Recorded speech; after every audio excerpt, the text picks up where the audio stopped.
Assalamualaikum warahmatullahi wabarakatuh. Waalaikumsalam warahmatullahi wabarakatuh. Berjumpa kembali dengan channel Prof. Halim Bicara. Sahabat sekalian, terima kasih kembali bertemu dengan kami di channel yang sangat menyenangkan ini. Bersama saya sekarang adalah Presiden Lira. Nanti apa Lira itu Pak Dr. Andi Safrani terangkan agak sedikit. Selain Presiden Lira, beliau ini adalah akademisi. Jadi akademisi di sebuah kampus terkenal di Jakarta dan juga adalah seorang pengacara yang aktif baik itu di pengadilan negeri maupun di Mahkamah Konstitusi. Sahabat sekalian, sebuah kebanggaan bagi kita mengundang beliau untuk membahas tentang kepemimpinan Deddy Mulyadi. Jadi ini Kang Deddy ini, atau kita sebut saja barangkali Pak Andi KDM ya? KDM, boleh. Inisialnya KDM terkenal ini. Tapi kenapa Andi adalah sebagai pakar hukum, maka tentu aspek-aspek yang kita diskusikan jadi terkait dengan hukum. Dalam hal ini sahabat sekalian, saya ingin minta bagaimana pengamatan, penilaian, dan sekaligus analisis Pak Andi Safrani terkait dengan gerakan-gerakan dari Deddy Mulyadi, khususnya dalam masalah pemberantasan korupsi di wilayah pemerintahannya di Jawa Barat dan juga soal premanisme. Pak Andi, ini mohon izin ini. Bisa kira-kira Pak Andi di awal pembicaraan kita ini, apa kesan pertama Pak Andi terkait dengan kepemimpinan dari Kang Deddy Mulyadi ini? Silakan Pak Andi. Ya, Prof. Halim dan para pemirsa, KDM ini saya sebut sebagai politisi keladi. Kan? Jadi kalau kita biasa kenal istilah orang itu tua-tua keladi. Nah, KDM ini politisi yang semakin tua semakin menjadi. Jadi dia adalah sosok pemimpin yang saat ini sangat fenomenal dan bahkan melampaui garis-garis geografis kekuasaannya karena memanfaatkan media sosial dengan maksimal. Nah, ini tidak ditemukan di banyak pemimpin daerah yang lain yang mampu memanfaatkan, menggunakan mengutilize keberadaan medsos ini sebagai modal untuk bisa berkembang, membangun kapasitas dan juga terutama popularitas dirinya.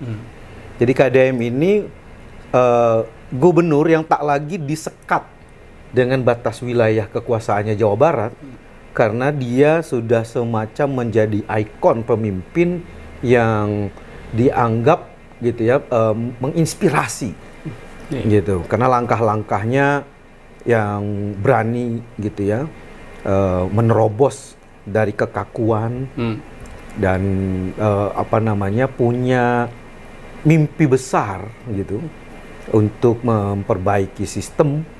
Nah, termasuk tadi kita bicara tema tentang korupsi dan premanisme. Saya ingin mulai dari yang terakhir dulu karena menurut saya ini sesuatu yang luar biasa, sebab pembicaraan tentang pemberantasan preman yang dilakukan oleh KDM ini lebih awal ketimbang reaksi pemerintah pusat. Bahkan bisa dianggap reaksi pemerintah pusat dengan membentuk Satgas Ormas itu justru terinspirasi atau mengambil dari tindakan yang dilakukan oleh KDM. Karena kalau kita lihat rentang waktunya, sejak awal tahun dia sudah menyampaikan ide untuk bahkan membangun Jawa Barat bebas dari premanisme di tahun 2025. Kan ini nggak main-main. Kenapa? Karena premanisme ini kuat sekali akarnya di kita, yang berbasis pada masalah ekonomi. Selama kita tak mampu menyelesaikan masalah ekonomi dengan baik, pengangguran banyak, orang-orang yang tidak punya skill itu bergelimpangan di mana-mana. Bahkan saat ini kita melihat pengangguran itu bukan hanya mengenai orang-orang yang tidak berpendidikan, sarjana pun sudah banyak yang menganggur. Bahkan jumlahnya jutaan saat ini. Nah, kalau betul KDM menginginkan Jabar ini bebas dari premanisme di tahun ini, tentu itu harus bergerak bersama, jadi paralel dengan upaya peningkatan ekonomi. Nah, ini tentu tantangannya. Jadi bukan sekedar memberantas ini dari secara artifisial bahwa tidak ada lagi orang-orang yang melakukan tindakan premanisme karena ya misalnya terselubung sifatnya gitu ya. Tapi tentu basicnya adalah seberapa jauh kontribusi policy yang dibikin oleh KDM ini juga bisa mengikis tadi pengangguran-pengangguran yang akhirnya premanisme ini akan hilang. Baik, Pak Andi, saya potong sedikit. Jadi kalau saya menganalisis ya, melihat Pak Andi ya. Jadi KDM tadi disebut sebagai pionir ya dalam hal bagaimana pemberantasan premanisme. Mungkin kita bisa katakan bukan yang pertama untuk pemberantasan premanisme, tapi pertama ya pemberantasan premanisme tetapi berdimensi penguatan ekonomi. Ya. Jadi saya lihat mungkin saya bisa dibenarkan itu. Artinya kita lihat bahwa dia coba satu program pemberantasan premanisme tetapi ingin memastikan jalannya juga tentang ekonomi. Ya. Perusahaan-perusahaan yang selama ini diganggu. Jadi ini barangkali uniqueness daripada KDM. Jadi KDM sepertinya memang ini mungkin pinter ya melakukan langkah satu tetapi multiple efek. Bagaimana memang ini kan tidak bisa dipisahkan tadi saya bilang. Makanya pemberantasan preman ini bukan berdiri sendiri ya. Dia variabel yang muncul bisa dianggap sebagai ekses dari persoalan besar yang lain. Persoalan ekonomi ya kan. Kan ini awalnya muncul dari keluhan para pengusaha. Karena mengakibatkan mereka mengeluarkan biaya yang tinggi dan tidak seharusnya. Harus mengongkosi preman-preman ya kan, ada jatah preman kalau istilah kita gitu ya. Fenomena ini udah lama gitu ya. Kita tahu misalnya sejak zaman Orde Baru, pemerintahan Soeharto saat itu kan juga melakukan pemberantasan preman, tapi kan dengan cara-cara yang melanggar hak asasi manusia. Kita tahu ada Petrus, gitu. Penembak misterius Petrus tiba-tiba banyak preman tergeletak di pinggir jalan, ya kan, ditemukan mayatnya di sungai, gitu. Di satu sisi mungkin masyarakat merasa ada keamanan, tapi kan ini menciptakan masalah keamanan yang lain. Karena apa? Karena tidak ada pertanggungjawaban hukum terhadap mekanisme seperti yang dilakukan di zaman Orde Baru. Nah, saat ini kan tentu kita nggak bisa menempuh cara-cara seperti itu. Berlangsung sudah lebih dari 2 dekade. Nah, akhirnya ini disuarakan lebih lantang oleh KDM. Nah, kira-kira letak pionirnya itu di sana, gitu ya. Tidak ada orang dalam posisi pengambil kebijakan yang berani bersuara lantang. Padahal ini adalah fenomena yang dialami, disaksikan secara kasat mata. Nah, dia menjadi orang yang semacam memberikan sedikit harapan terhadap proses itu. Dan mendahului tadi saya bilang, dari tindakan yang dilakukan oleh pemerintah pusat dengan lahirnya Satgas Ormas.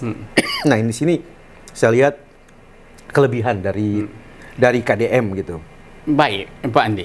Apa modal besar, modal utama sehingga KDM itu kelihatan lincah, agile ya, dalam menangani premanisme, kemudian mensinergikan antara program dia sebagai Gubernur Jawa Barat dengan misalnya Polda DKI Jakarta, kemudian Polda di lingkup Jawa Barat, Banten, karena memang dia yakin betul itu wilayah Jawa Tengah, DKI Jakarta, Banten ya, bagian yang memang harus diajak kerjasama. Ya, bagaimana Pak Adi melihat? Ya, pertama dia pemimpin yang sudah berpengalaman dalam birokrasi. Bagaimanapun dia adalah mantan bupati. Oh, iya. Wakil bupati duluan. Ya, bahkan dari bawah kan. Bawah ya, anggota DPRD. Artinya pengalaman birokrasinya cukup panjang. Nah, ini memberikan kekuatan tersendiri bagi dia untuk memahami persoalan-persoalan kedaerahan. Yang kedua, dia saat ini berada dalam naungan partai penguasa ya. Ya, bisa dikit. Partai yang presiden itu menjadi pemimpinnya.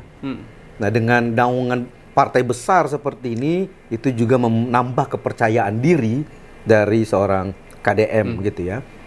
Nah, yang ketiga tadi, dia kayaknya sangat percaya diri juga dengan kemampuannya. Menurut saya ini penting. Jadi confidence. Ya, dengan kemampuan dia dari sisi menyampaikan gagasan. Yang kedua, menarik dukungan dari kelompok-kelompok yang mungkin bisa dibilang termarginalkan, kelompok-kelompok budaya, gitu kan. Pendekatannya kan lebih ke arah sana ya. Yang uniknya gitu ya, pendekatan ini justru tidak mendapatkan resisten dari kelompok manapun. Jadi semuanya sepertinya mengamini ya, tidak ada resistensi dari berbagai ya kalau mau dibilang akseptabilitasnya tinggi. Kalau bahasa teknis politiknya begitu ya. Betul. Jadi ada acceptability dia tinggi di sini yang mengakibatkan tadi dia menjadi populer. Jadi approval ratingnya kan cukup tinggi sebagai salah satu gubernur yang jadi sorotan nasional, bukan lagi tadi di level Jawa Barat semata gitu ya. Bahkan bisa mengalahkan Pramono ya. Pramono mungkin ya, hanya Pramono DKI kan ya. memang tadi ini kan juga bicara karakter bicara karakter. Karakter KDM ini kan tadi orangnya sangat eksplosif ya, menyampaikan segala sesuatu itu komunikatif dengan cepat gitu ya. Kalau mau dibandingkan dengan Mas Pram kan beda, gayanya lebih kalem gitu ya, lebih tertata dan mungkin tipikalnya tidak terlalu suka expose. Nah, kalau KDM ini justru melihat bahwa exposure politik itu adalah modal yang harus dia dapatkan di awal periode kepemimpinan dia. Nah, tapi tentu, kita kan juga harus melihat ini dengan pandangan kritis, gitu ya. Tadi sebagai akademisi pun saya juga punya cara untuk melihat bahwa jangan sampai fenomena KDM ini kita taken for granted istilahnya, gitu ya. Setuju. Banyak hal yang perlu kita berikan juga catatan terkait dengan cara dia melakukan kepemimpinannya, karena jangan sampai misalnya sudah muncul nih kritiknya one man show. Dia seakan-akan menunjukkan diri dia sendiri yang mengakibatkan nanti malahan terjadi pelemahan terhadap sistem karena berubah sistemnya menjadi personal. Nah, ini juga harus berikan catatan kritis gitu ya. Kita tidak kepingin dalam sistem pemerintahan kita ini terjadi personalisasi kepemimpinan yang berdampak buruk justru terhadap sistem yang berjalan. Tapi ini maaf Pak Andi, terhadap kekhawatiran itu dia sudah tangkis kemarin itu. Melalui bagaimana dia mensolidkan sekda, kepala-kepala dinas, birokrasi itu.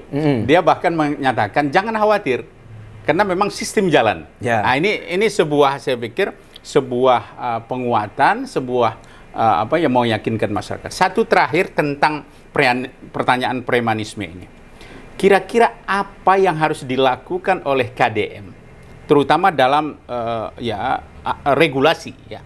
Kan tadi kita bicara belum masuk kepada aspek hukumnya ya. Aspek hukumnya. Apa yang harus dilakukan oleh KDM sehingga ini berdampak sistemik terhadap pemberantasan korupsi di Jawa Barat dan syukur-syukur bisa dikopi oleh gubernur-gubernur lain di seluruh Indonesia. Technical of law-nya. Pertama, tadi reaksi dia dengan menampilkan posisi bahwa ini bukan dia sendiri tapi juga melibatkan sistem itu adalah membuktikan dia sebagai orang yang open mind, terbuka, open minded, gitu ya, dan merespon kritik yang disampaikan dengan positif. Jadi artinya dia merespon dengan action juga.